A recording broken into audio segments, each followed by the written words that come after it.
Good morning. It's been a little while since I've done a proper Geoff video, hasn't it? I've got a newspaper. Let's just do the news today. Nice easy one. We'll do the news. Been away, haven't I? Just got back. Been editing all the footage from that. What else? Oh, it was my birthday, so I didn't do much for that. It rained on my birthday. And I still haven't done the headlining, but I am going to do this later in the week. Every time the sun comes out, I want to chop the roof out. But it's 8 degrees. It was 8 degrees this morning. And then I drove the kids to school to find out that tomorrow they're closing the main road that goes to the kids' school. Again, that's like the fourth time that they've done that in the last year or so. I mean, they couldn't have done that during half term, could they? So there we go. Start the video with a little moan about the roads and the weather. That's how you know you're watching Geoff Buys Cars. So today we've got we're going in with no lube on this one either. We're just going in dry. I haven't pre-read the newspaper this time. Sometimes I pre-read the paper to see what's coming up, but no, we're just gonna go in dry. Right, front page. Drum roll, please. Fiery Rishi comes out swinging and lands big blows. Right, so I'm not even going to bother talking about the election last night. Basically, there was a debate last night, and as far as I can tell, it's a competition to see whether you want a really hard punch in the face or a really quite painful kick in the balls, because that is the debate that is going on. Which one do you want? Do you want a punch square in the face, or do you want someone to absolutely wallop you in the balls, or in the foof if you're a female? If you don't know what you are, then, well, that's on you. So basically, obviously the Daily Mail are saying that it's a huge win for Rishi Sunak. The biggest problem that the Tories have with this election is the fact that they've been in power for so long and no one can point to a single thing that's improved in that time. Not one thing. And I don't mean immigration. I don't mean accommodation for people that jump over the channel. That's obviously going really well. But that's all Keir Starmer's fault anyway. So basically, I got nothing. I got nothing on the election. The whole thing's a sham. They're both World Economic Forum puppets. It'll be pretty bad if Sunak gets in again, and it'll be even worse if Starmer gets in again. So like I say, do you want a real, and I'm not talking like, this isn't like a little slap, this is a proper fucking wallop in the balls, or like a serious punch to the head. That's your choices. So front page is just debating which one you want, basically. Then we're going to have a few pages of Daily Mail advertising telling us that Sunak's going to be absolutely fantastic. Yeah, so that's great. Rishi Sunak is wonderful. Oh yeah, he could be axing inheritance tax as well. Don't they threaten this every time an election comes around? I think they do. Then we're talking about some what we're on page 3. So Daily Mail's done its own version of Kate Moss, and we don't care about Kate Moss. Apparently women are sharper at their time of the month. You're not imagining it. Being on your period really does affect your brain, just not in the way most would expect. While many blame forgetfulness and clumsiness on period brain, I've never heard of that before, a study actually suggests women's minds are sharper during their time of the month. So there you go. If you're on your period, apparently you're having a great time.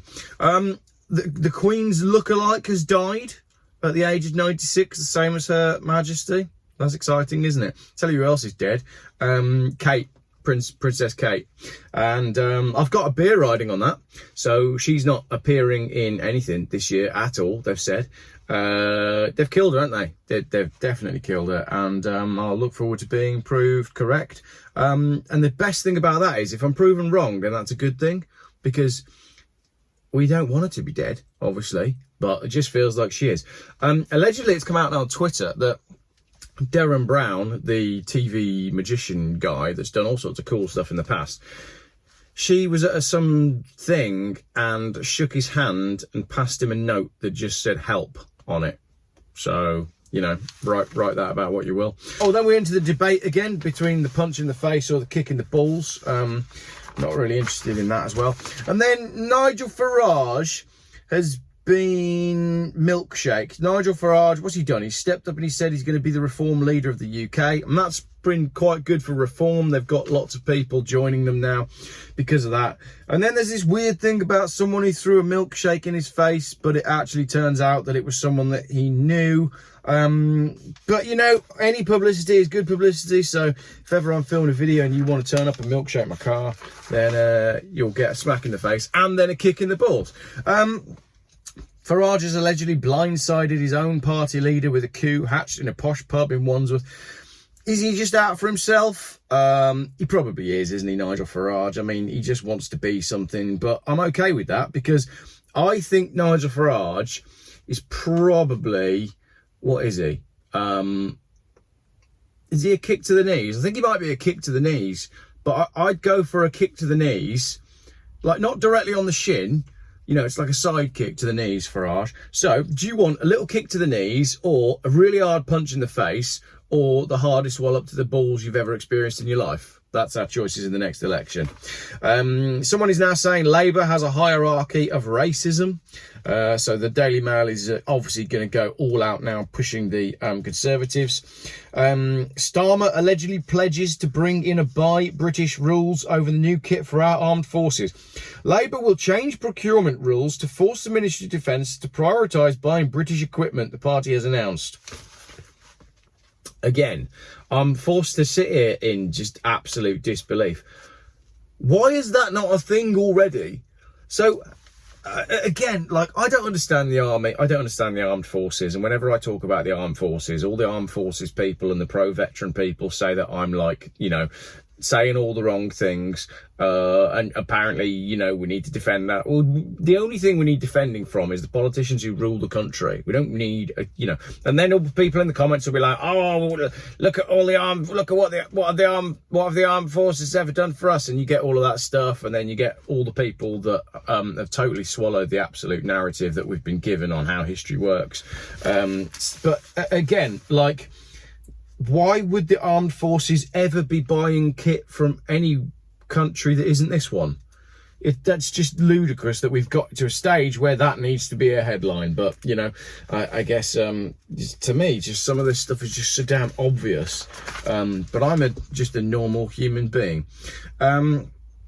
Stephen Fry's done something. What's he now?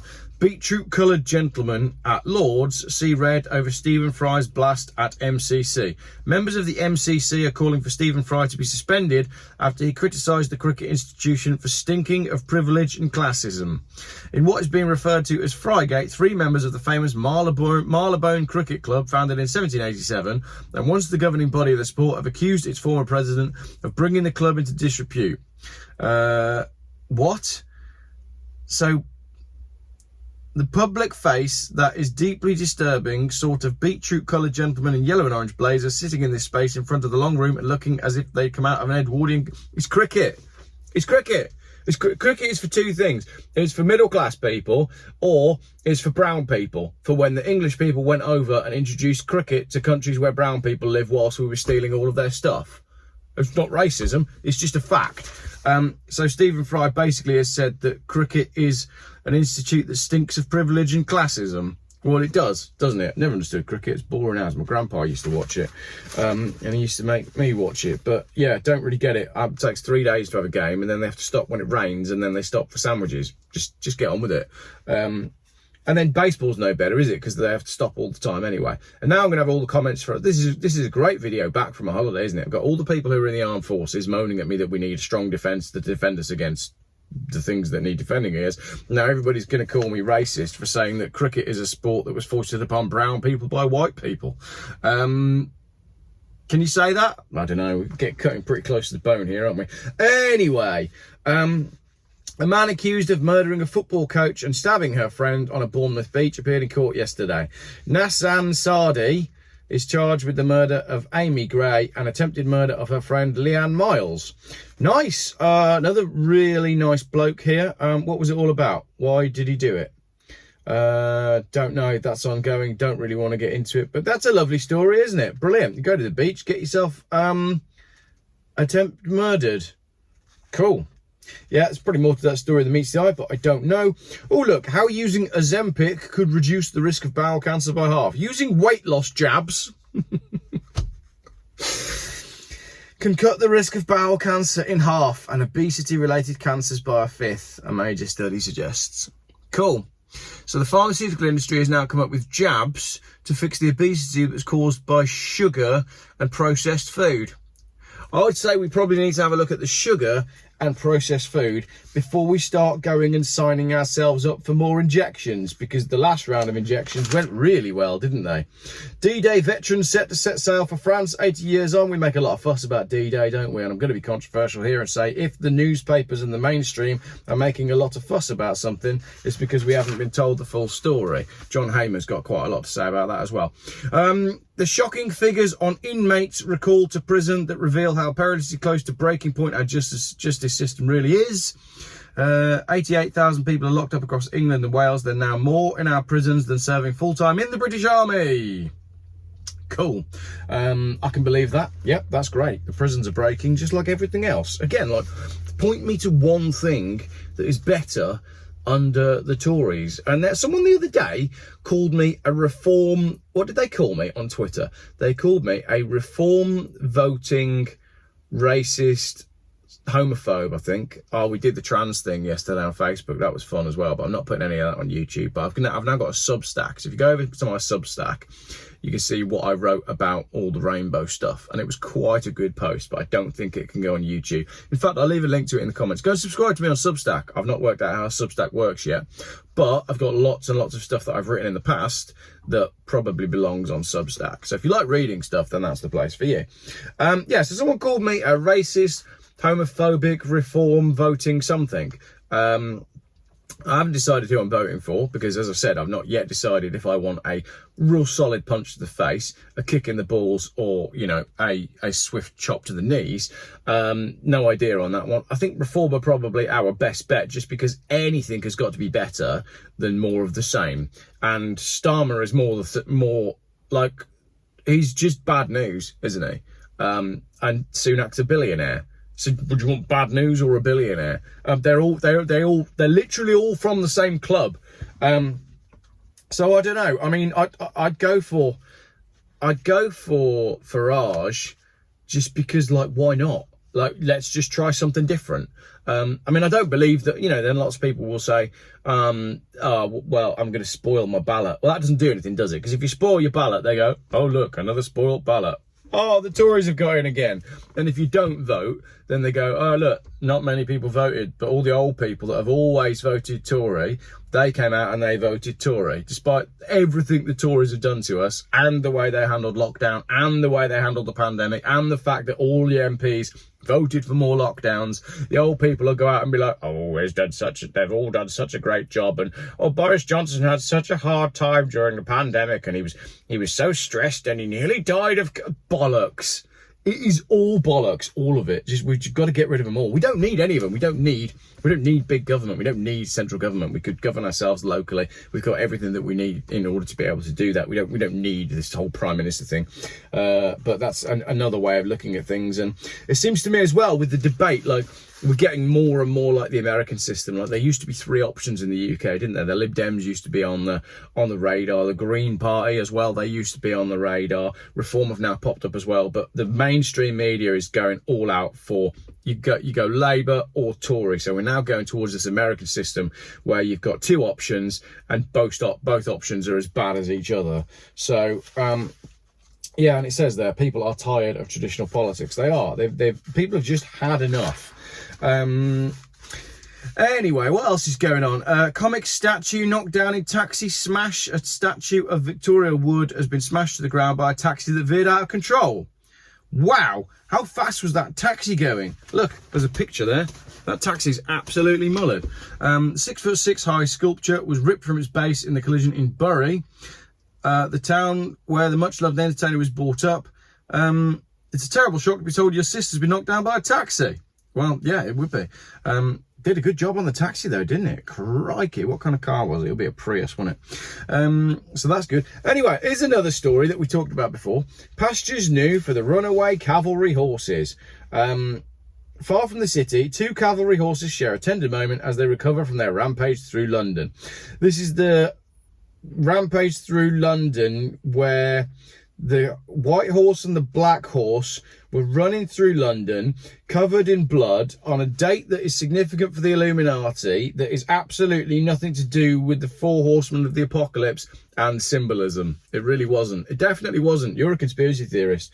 It was all absolutely accidental and definitely real. Murdered on the dance floor, prolonged family's ordeal. A teenager filmed on a mobile phone stabbing a boy to death at a party is facing a life sentence. Well, there's no surprise there. The killer, who was 16 at the time, prolonged the court ordeal for parents of murdered Charlie Cossa by withdrawing his initial guilty plea, despite being seen with his hands and trousers covered in blood. Brilliant. The young thug, who cannot be named due to his age, flipping name him, had admitted murder and the end of a party in a 1.5 million country mansion. So it's not even just the poor people who are fighting with each other, is it? It's the rich people as well. Why was he at a party at a 1.5 million pound country mansion? What's going on there? The court was told the drunken yob was overheard talking to others about beating someone up. He was asked to leave the party, attended by 100 teenagers at Warnham in West Sussex. The girl complained of sexual harassment and he yelled, "Get the shank!" moments before knifing the victim 3 times on the dance floor. And then he said, "I've stabbed someone 5 or 6 times. And then he fled the party and burned his clothes to hide the evidence. Sadly for him, the attack was captured on a mobile phone after a girl started filming her friends dancing under disco lights in the marquee, not realising what was in the background. Excellent.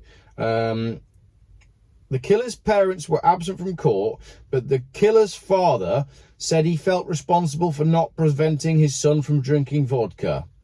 So that's a great story, isn't it? For a what day is it? Tuesday, Wednesday. Then we've got some stuff about Marks and Spencer's. Then we're talking about Lord Lucan. What did Lord Lucan do? Lord Lucan wasn't the one that buried all the Ferraris, was he? Young teenagers and pensioners are fueling the surge in sexual diseases. Teenagers and pensioners are fueling the rise in sexually transmitted infections as cases of gonorrhea hit a record high. We found something that's got better under the Tories. Gonorrhea. 401,000 STIs diagnosed in England last year, up 4.7% from 383,000 in 789. The sharpest rise was among children aged 13 and 14. Wow. It's worrying, isn't it? Concerns have been raised about children copying what they see in pornography freely accessed on their phones. So things are going really well in the UK. Sorry for the depressing video. I didn't think this video was any good. If you thought it was all right, then let me know. But I guess it's a decent way to share what the mainstream want us to know. Because let's be honest, things are only in a newspaper if they want us to know about it. You wouldn't find anything in here about the World Health Organization's pandemic treaty, for example. Anyway, page 26. How a phone thief snatched 24 mobiles in an hour of mayhem until a hero PC knocked him off his 70-mile-an-hour e-bike. Wonder which e-bike it was. Might have to recommend that to Lee, actually. Lee's been after a new e-bike. When we were down in Dover, it might even be that same bike, actually. I wonder if it says. When we were down in Dover, there was a kid going up and down the seafront on an e-bike, and I was shocked at just how fast this bike was. And it was also obviously on the pavement, no number plates, no lights, no nothing like that. And Lee knew which make and model of bike it was because he'd been after one. Because Lee gets electric bikes for free on his YouTube channel. I turn them down. Every time they email me and say, "Do you want to try this electric bike?" I always think, "Oh, that'd be nice," because I could sell it and then make myself a cheeky £1,000 on the side. And then I think, well, no, because A, I don't want one. B, I don't really agree with all this stuff coming across from China. C, I don't want to charge it anywhere near my house. And D, it would kind of go against everything that the channel stands for. So I just ignore all the emails I get offering me free e-bikes. And pretty much anything electronic as well. I'm always offered dash cams. I'm always being offered, "Oh, can you review this Android stereo that connects to Apple Play and it connects to your phone and it does this and does that?" And I'm like, look at me. I have a Sony stereo and I play my music off of a USB stick. No, I don't want to review your Apple Play stereo. But anyway, this kid's been driving around stealing mobile phones. This will be in London, won't it? Is it in London? Yeah, it's definitely in London, right next to Buckingham Palace. And then a police officer knocked him off with a Volvo, which was an XC90. I wonder if that was a T8 recharge, because those have got a massive battery as well. So that's a pretty heavy car to be knocked off your bike. So yeah, that's exciting, isn't it? And then no doubt the victim will claim that he was run down unlawfully, and the officer who's run him off his bike will be taken off the force and told to undergo some sort of training. This is a weird one, isn't it? The girl aged 13 who died in a Florida pool. The distraught parents of a girl who died while on holiday in Florida have described the teenager as a beautiful soul. She was found unresponsive in a swimming pool. She was 13. What's going on here then? She'd done a lot of charity. I remember reading about this yesterday. I think she'd done quite a lot of charity stuff. Yeah, here you go. She'd raised £900 for the local Noah's Ark Children's Hospital with an Ironman ride next to her father. So again, this is another fit and healthy teenager. Not the first time tragedy has touched the same school. 2 years ago, fellow pupil Ariane Ganoya, 13, vanished in the River Tafe while playing with friends. 2 children the same age, one's died and one's gone missing from the same school. Does that seem a little bit odd to you? Seems a little bit odd to me. June the 5th, 2024, on this day, Ross Noble, the comedian from Newcastle, became a performer because of his childhood dyslexia diagnosis. I was so bad at writing things down, I started overcompensating by putting my hand up to answer every question at school. Let's finish on that. I love Ross Noble. Ross Noble is a funny, funny guy. He's got a brilliant brain that is kind of wild. I won't say a bit like me, because I don't think I'm as good as Ross Noble, and I've seen him live and he was absolutely brilliant. So there we go, let's finish on that. That's the end of the video. I'm just going to see if there's anything else. So if you want to stop watching now, then that's okay, but I'm going to bin this newspaper in a minute. So the daily, oh look, why so many homeowners wish they had never installed a smart meter. Well, again, we could have told you that from the start. 3.9 million devices don't work and suppliers are taking 6 months to fix them. If it's got the name smart on it, then you don't want it.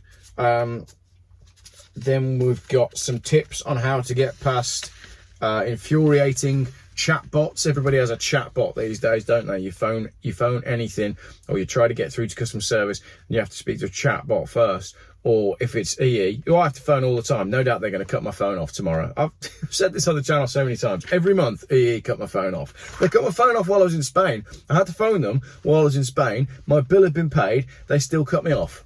And the guy was like, oh, it can't be related to the other issue that you've been having. I was like, go back and check the dates on the call logs. You'll see around about the 23rd of every month, I phone you to say that my phone's been cut off. And he was like, oh yeah, maybe this does seem to be related. I swear it's deliberate. They work out when I'm trying to make an important video and they cut my phone off. Then you got some crosswords and stuff, and then you got the sports section. I actually watched the Champions League final the other day, and I'm not really into football. And Borussia Dortmund didn't win. Real Madrid won. Right, there you go. That is the end of the video. It's now 9:45, and the people who I am meeting to make a video that's more important than this one will be turning up in a minute. There's some dodgy stuff going on in Malvern at the moment. I mean, you know, sleepy little green town in Worcestershire, but the people that run the town council and the people in charge of planning, turns out, are just like all the other evil bastards that we read about on the front page of the newspaper. There's a beautiful little coffee shop down by the river that's about to be shut down for reasons that will become apparent when I make the video, and you're gonna laugh. You're gonna laugh, and then you're gonna light your pitchfork. So that's where we're at. Thank you very much for watching. That was a long video. If you did make it to the end of the video, the code word is Geoff. Someone needs to get out there and cut that grass, because this is the 4th place I've tried to film today. The first place, the road was closed. The second place, there was a man from the Environment Agency scraping a wall with a metal scraper. I sat down to try to film, and all you could hear was this in the background. It's like somebody being murdered. We shouldn't say that, because there's been a lot of murder in the newspaper. So that was that, yeah. So then I tried to go and get a coffee as well, and they were closed and everything was coned off. So this is basically the only place in Malvern that isn't noisy or closed. But if Malvern Hills District Council have anything to do with it, it'll probably be closed by next week, especially if they don't install an electric car charging point here pronto. Gave the game away. Thanks for watching.